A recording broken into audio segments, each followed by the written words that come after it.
Hi, I'm Peggy Miller. I'm the owner of Highland Winds LLC and a medical herbalist and a painter and a photographer and a playwright. But today is my medical herbal hat. And what I am wanting to talk about today is 4 major herbs. Now, 4 major herbs is a common herb formula to help the spleen. It raises spleen qi.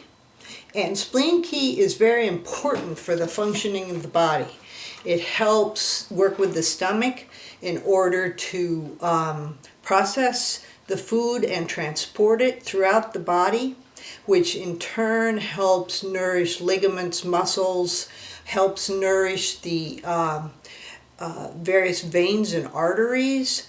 If you get nosebleeds commonly, that's a sign of low spleen qi deficiency because the veins are not able, capillaries can't keep the blood inside. And so that's one sign. Bad colds, a breakdown of the spleen. If you have a lot of mucus, a lot of colds, a lot of congestion, that's another sign. Fatigue, abdominal distension, if you get a lot of gas, bloating, diarrhea, problems of that nature, that's low spleen qi deficiency. Ultimately, if you don't treat this, it not only increases the mucus, which can build up around the heart and cause problems that way, but it can lead to prolapse of your uterus, and so it's very important, and your muscles get weak. If you experience muscle cramping, muscle weakness, that's a sign. See an herbalist, a medical herbalist, Chinese or Ayurvedic medical herbalist, and pinpoint what the problem is.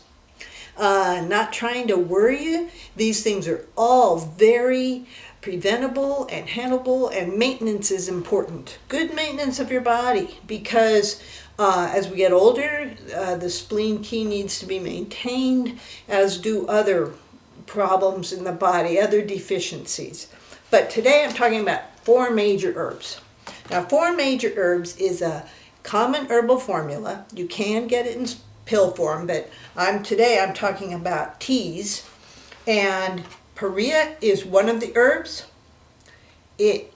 Atrictolodes is another. Atractolodes. Another is Codonopsis, which is a gentle form of ginseng. And finally, there is licorice. Now, and these all are the 4 herbs used to make a tea, or that you would get in pill form. They work together to dry the spleen and to build spleen qi, spleen energy, so that the spleen then can function and do its job properly. So, licorice. Now, if you were making tea, like, for instance, in a pot, or you could make it in a saucepan, you would, the amounts, and I get a lot of questions about what to use and how much to use. For 4 major herbs, you don't use much licorice. You use a little. Licorice tastes good, and it also helps maintain spleen qi, and it helps the other herbs working together, harmonizes their action. So you use a little licorice. Now, atractolodes. How much of that do you use? Atractolodes is, you would use about this amount. Atractolodes helps to dry the spleen, and so it's very important. The spleen needs to be dry. If you are eating too much dairy, for instance, you increase your dampness, and that slows down the spleen. The spleen doesn't do real well with dampness. Dampness can also occur because you live in a damp climate, and your body hereditarily does not handle a damp climate well. A lot of things can help build dampness, but atrictolodes helps to dry the spleen, helps to put it back to the state it should be in. Perea. I like this herb. Perea is a mushroom, and it comes usually like this, sort of in these swirls rolled up, is usually how you get it. You can get it in different formats, but that's how mine comes.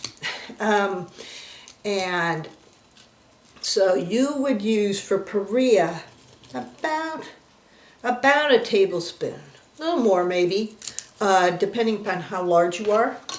A little less if you're small, a little more if you're larger. And then finally Codonopsis. Now Codonopsis, you would use about a tablespoon. About a tablespoon. This is to make 1 quart of tea. Codonopsis is, as I said, a form of ginseng that's a little gentler. You can use renshen, but it's hotter, it's very powerful. Somebody really needs a kapow to their system. I would use renshen instead of Codonopsis. But Codonopsis helps the body assimilate more gently and build the spleen key more gently. And I tend to prefer it in this formula. So those are the herbs that you would put together. So you'd have about this many, roughly this many. A little more if you're a large person, a noticeably large person would use more. And a noticeably small, very thin person, unless they're extremely high energy and have a very high metabolism, and their thinness is mainly due to a large amount of physical activity, then they probably would require normal. But if they're a very small person, they would take less. So you would put these, and you could use a saucepan. You could dump these in a saucepan and pour in, or in a pot, doesn't matter. But you could put them in a saucepan, pour in a quart of boiling water, and let it sit. Just set it to the side. Don't keep boiling. Just let it sit for 45 minutes, and then you've steeped it. You need to let it steep that long because the herbs are, many of them, quite thick, and it takes that long to process the medicinal content and get it into the tea for you to drink. If you're using a powder, that's faster. But it's hard to get all 4 of these herbs in a powder form. And so just think 45. If it sits for a couple hours, that's fine. It can sit for 4 hours. It'll be stronger, that's fine. And then drink that quart that day. You do the same the next day, and the day after that, every day. That's why a lot of people prefer pills, because they don't want to make the tea. But some people really enjoy their pot of tea. This is a fairly nice tasting one with the licorice, adds a little sweetness. And so it's really quite acceptable. So basically that's how you make a quart. You take these herbs and make a quart of tea and strain it and then sip it through the day. And you can do that for, do it for 3 months and get checked again. And sometimes only a month. If the problem has just begun, a couple weeks can put the system back to normal. If it's chronic, if you've had chronic low spleen key deficiency and we're really battling some problems related to it, it will take time. And it could take 3 to 6 months. And then at that point, I would definitely say get off it for a month or 2, because you don't want to keep putting that much Perea and that much licorice into your system. If you suspect you really have a problem, see someone first before jumping on to this, because you may find that the first thing that you need to deal with is the heart before you deal with the spleen, because it may have caused other more important, meaning you need to deal with them first. Sometimes you've got to deal with another problem that's partially created by this problem first, and then go on to a longer term regimen of 4 major herbs. So this is 4 major herbs. That's how you make the tea. So, if you've already been told that you should take 4 major herbs, you could order a pound each of these 4 herbs and make your own tea every day and sip it, and you would be having 4 major herbs. So that's how you do it.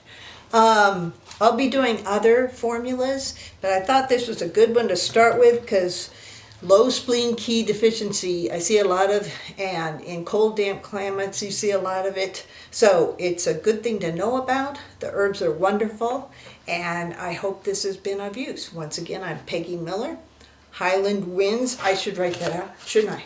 I should write that out. Highland Winds. Highland Winds. I'm on Facebook, LLC. I'm on Facebook as Highland Winds LLC-herbs. I also have a art page. I'm starting to put a few of my plays and stuff on. Love to write, love to paint. That can also help balance. Also, cooked vegetables really helps with your spleen. So if you're starting to have some of these symptoms, increase the amount of cooked vegetables. Highland Winds LLC-herbs is Facebook. And Highland Winds LLC, I have a website. You can just Google it and go there. I put on papers at times, and I do sell herbs, and I have consults. So take care. That's 4 major herbs. Have a great day. Bye.